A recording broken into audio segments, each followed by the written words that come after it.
So I'm on the phone with my doctor's office. Well, in a different video, I had spoken about going to get tested for ADHD, and so the time has finally come for me to get my results. Oh, okay, so do I need to watch the other video that you're referring to in order to understand what's going on in this one? No. Obviously, after you're done watching this one, then you should go back and watch the other one, but I always design my videos to be standalone blog entries. I do reference past videos a lot, but you can watch each individual one as their own thing. Exactly. Yeah, okay. Anyway, I'm just calling to remind you about your appointment tomorrow. Okay, yeah, for sure. I'll definitely be there. Yay! Okay, see you tomorrow. See you tomorrow.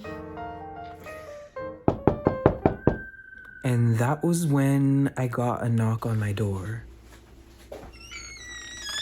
There was a piece of paper placed on everyone's door. It's time for the annual apartment inspection. Annual? That's so interesting because I've been living here for 2 years and they did not do this last year. I know, right? The apartment complex got new management and it just seems like they're coming up with random reasons to go through people's shit. Oh, what an abuse of power. I absolutely hate that. In reality, it's not that deep though. We're just coming through to see if everything complies and if you need any maintenance or anything fixed. As long as you don't have anything like drilled into the walls or something, I feel like you'd be completely fine. You don't have anything drilled into the walls, right? No, of course not. I would never do something like that. Okay, thank you.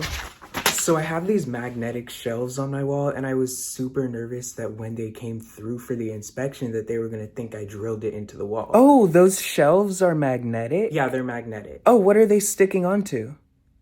On the wall. Oh, magnets can stick onto concrete walls? Yes, I've never heard of that before. It's a new type. Oh, okay, if you say so. Yeah, it's magnetic. magnetic. And I was believe just like, oh my god. The crazy part is, I think I was who started all of this because a couple weeks before that had happened, I had started to walk through the second floor because, I don't know, my building has like this weird orientation, so I had to go through the second floor to get to my car. And every time I walked through the second floor, it smelled like gas. Like, it was really alarming. Like, it was this heavy scent of gas to where like I felt like it was in my heart or something. And so I was like, wait, I don't want to like blow up or something.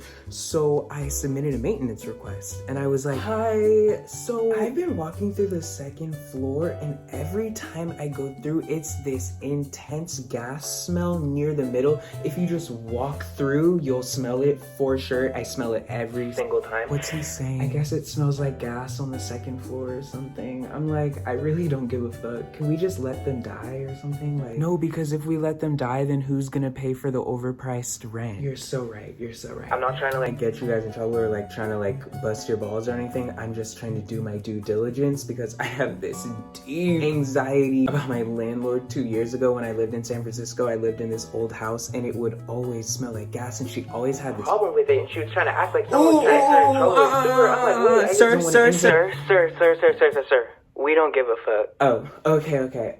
So yeah, the second floor smells like gas. Okay, we'll handle it. Please do something about it. Thank you. So anyway, a couple days go by and then they message me on the app and they're like, we don't smell anything. Like maybe it's just like you're smelling the fumes from the garage, which of course, exactly just like the old landlord who I was talking about. Of course, they're not gonna sit there and admit to me that their building smells like gas. Suddenly, like a week later, every single door in the entire apartment complex has a notice on it that they're doing unit inspections.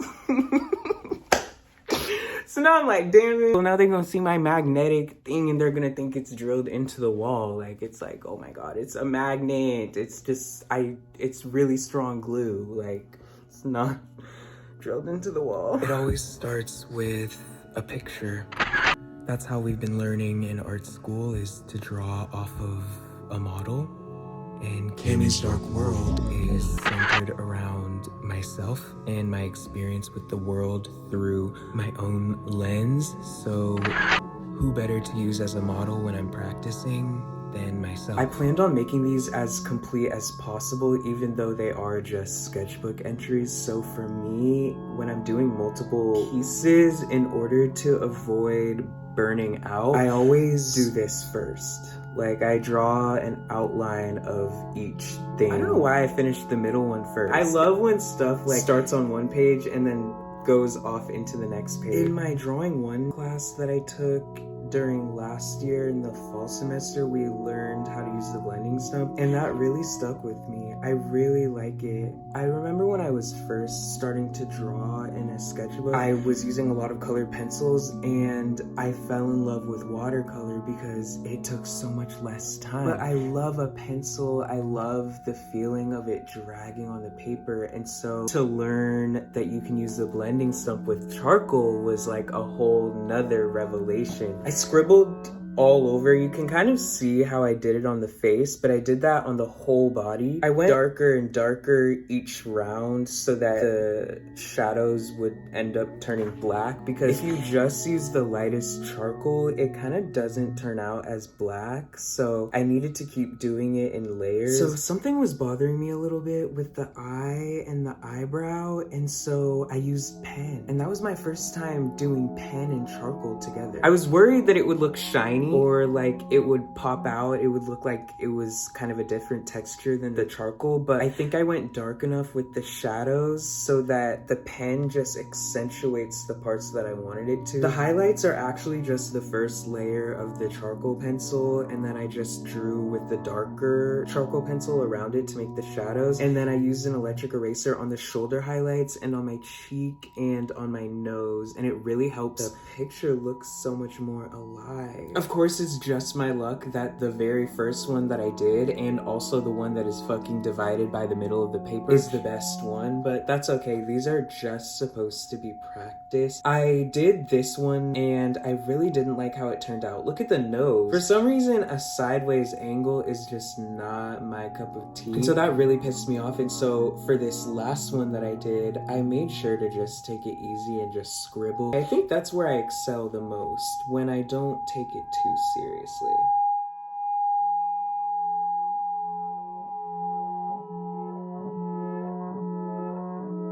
So it was time for me to get my results for my ADHD testing. Hi, psychiatrist. Hi, Camie. Okay, so tell us all about how your appointment with me went. All right, so I'm gonna start it off like this. I liked you. You were cool, very sociable, very nice, and it really helped to have perceived that you probably had ADHD as well. In the middle of every single sentence that we were saying, it would just be like, squirrel! Oh my god, sorry, I just got so distracted. Oh my god, that happens to me too. Sorry, oh my god, my ADHD activated just then.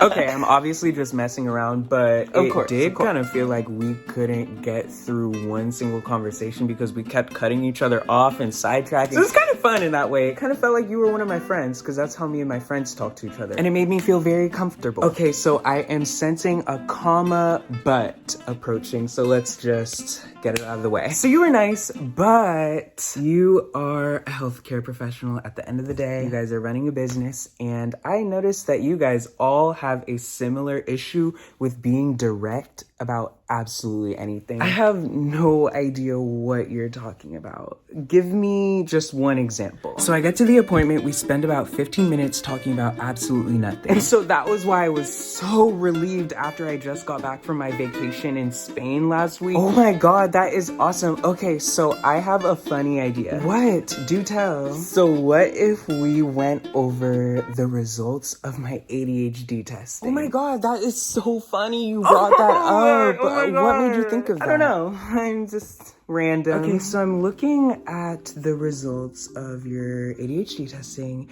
and I see that there might be possible signs of perhaps that there could very well be some signs of whether or not you might have ADHD. I'm like, okay, so do I have it or not?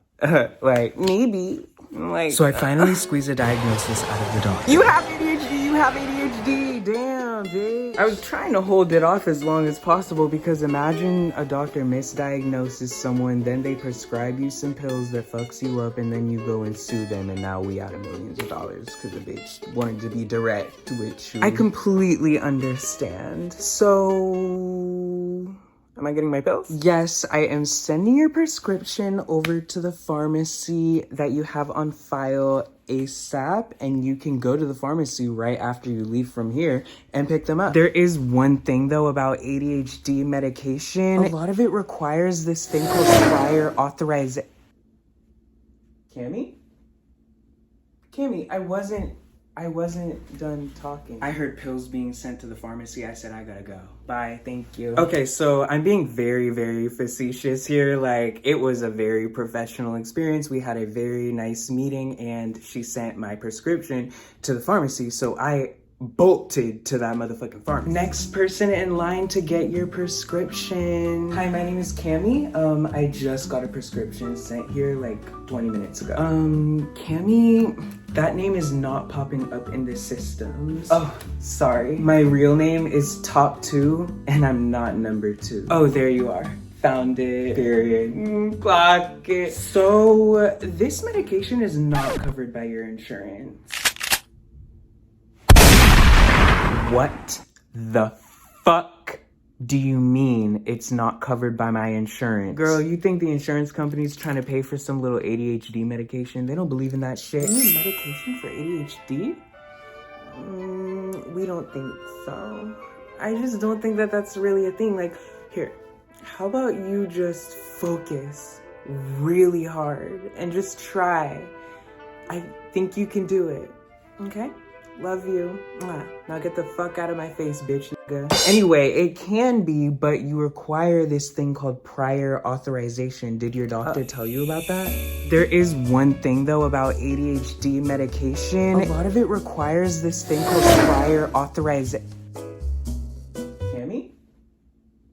Camie, I wasn't done talking. No, she didn't mention it. That's so strange that she wouldn't mention that. Anyway, what it is you have to tell your doctor to contact the insurance company. Your doctor tells the insurance company that this is a necessary medication for their patient, and then it takes up to a week for the insurance company to approve the claim. And then they 99% of the time do approve it, but it's just gonna take a little bit longer for you to get the medication. So you can either buy it now, and then you can go back and handle all that with your insurance company and your doctor, and I'm sure they'd reimburse you for it. Or you can contact your doctor first, have the insurance company do the thing, and then you can come back after a week or two, and then you'll finally get your medication. I had been waiting for this, so I was like, I'll just handle this later in a different video.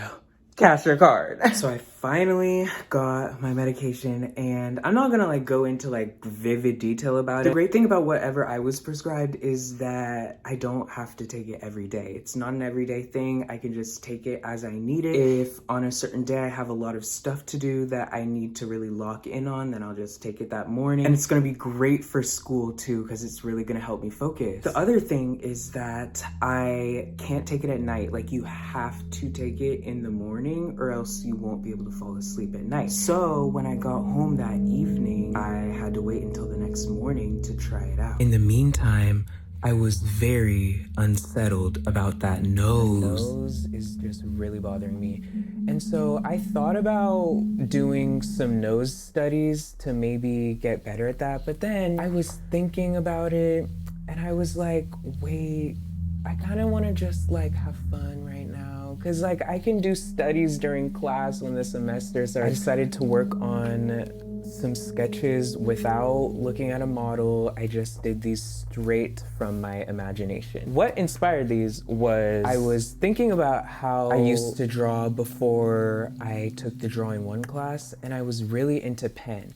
So this is my 2024 sketchbook, July of 2023, and finished in 2024. And I was really into pen. So there are 3 sketches in this sketchbook that I want to show you that I really love so much. All right, so this is number 1. This is my favorite sketch in this entire sketchbook. I love the blood, I love the line work. And I was in this design class that I ended up dropping, but we were getting really into textures, and so for the hair texture, I really went in with the little swirls. Then I was flipping through a little bit more, and I came across this page. One of my other videos where I had talked about how the shadow people are a very prevalent motif in Camie's dark world. Theme here is that in both of these, I'm using pen. Most of the semester when I was in figure drawing, I had only been using charcoal, so I like forgot about my love for pen. So after the nose situation was pissing me off, I was like, wait, I'm gonna go back in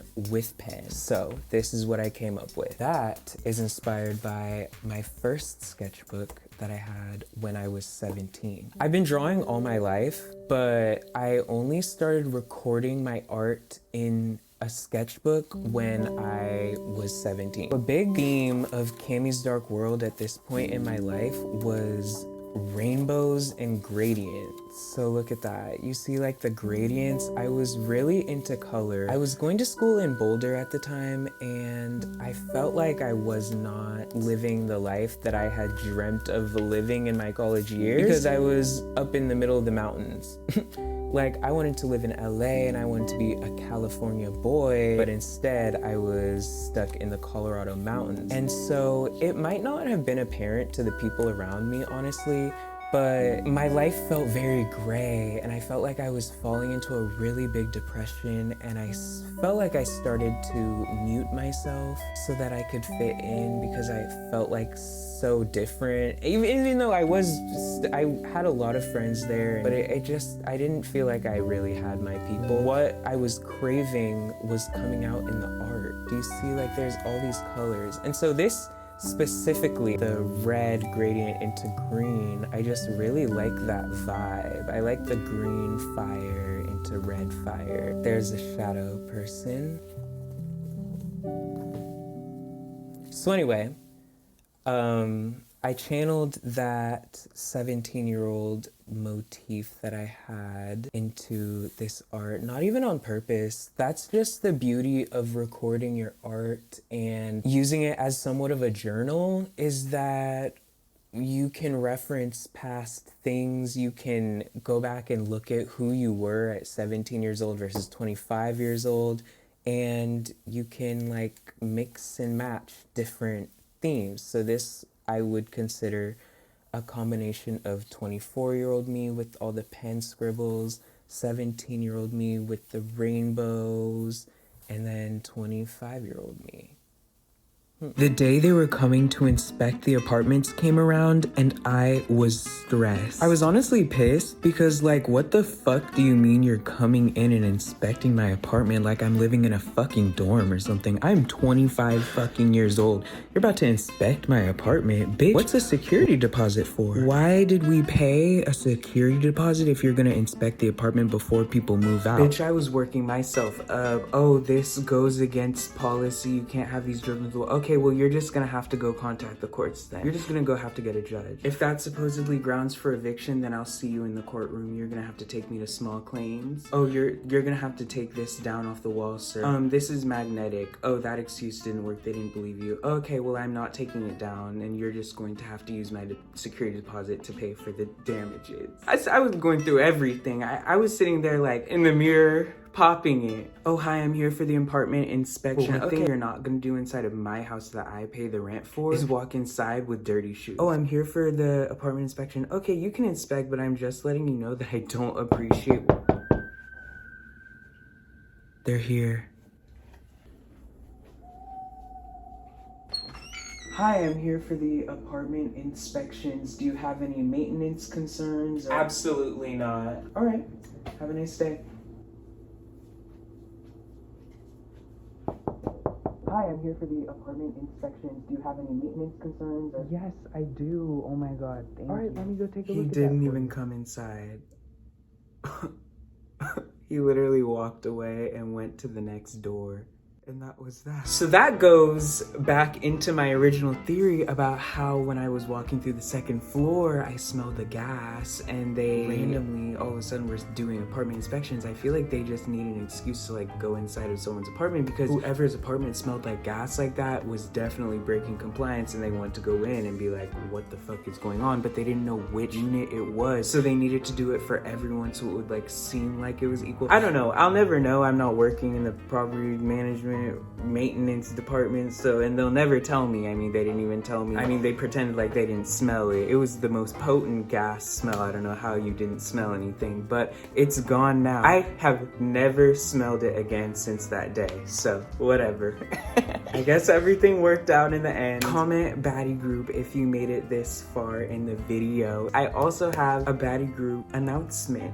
I made my Instagram public, so if you want, you can go follow me on Instagram. It's just so much easier to access people on there. Like, I mean, when I think of YouTube, I love this platform, but it's for like videos, it's for like projects, it's not for like announcements or like simple posts. And so on Instagram, it's just so much easier to post the stuff that I post on my community tab, which I'm still gonna post on my community tab, by the way. I'm just gonna post on both, and then whichever one, you know, you can follow me on Instagram, and whichever one you prefer, you can get the announcement. I don't really care. I more care that like the word gets out, because I always say like, oh, I'm uploading this day, or like I say like, oh, I'm editing a video right now, or I say like, thank you for watching my video, because I don't like upload weekly, so I need a way to like contact the people who follow me to let them know what's going on, give them updates, you know what I'm saying. So if you guys want to follow me on Instagram, that would be more than appreciated. At Camie Langston, thank you. It feels like there hasn't been a baddie group meeting in so fucking long, because my last video took me weeks to film, and then I spilled my drink all over my laptop. Laptop incident delayed the video by like another 5 days, and then I was actually going to post way earlier this week, but I had filmed a completely different video and I ended up scrapping it, because that's just what happens. Like, I start a bunch of different concepts and ideas, and then if I'm just like not feeling it, then I scrap it and then I just start over. And so sometimes that means it'll be like 2 weeks between uploads, sometimes it'll be 3 weeks, sometimes it'll be 1 week if I get lucky and I like the video idea that I start working on and end up finishing it in time for the week to be up. But regardless, thank you guys so much for watching and always being so supportive. Like, oh my god, you guys really like me. I love that. There's nothing more fulfilling as an artist and as a creative person than to have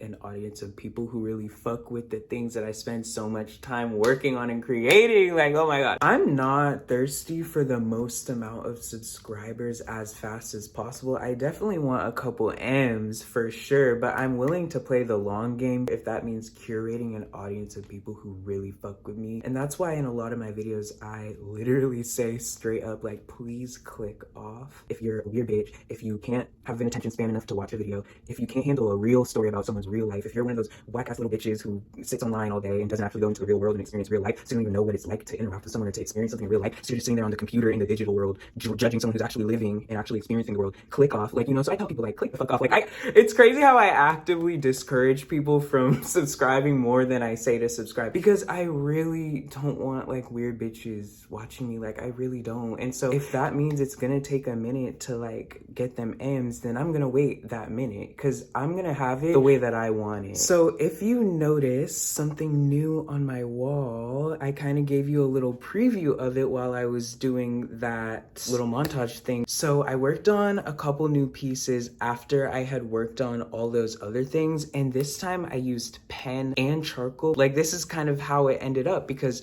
the very first thing that I showed you guys was purely charcoal. Then the second thing that I showed you guys was pen and colored pencil. And then this time I combined them both. So I think that's really cool. I think it's like a cool full circle moment. And I hung it up on my wall above these graphite drawings, because I feel like that's where it looks the best. I almost put them right there, but I want something like big right there. So I'm gonna, whenever I do a piece that's big enough to put right there, I'm gonna put it right there. All right, well, that's all. Thank you guys for watching. Comment baddie group, follow me on Instagram, and have an amazing week ahead. Mwah. See you next time.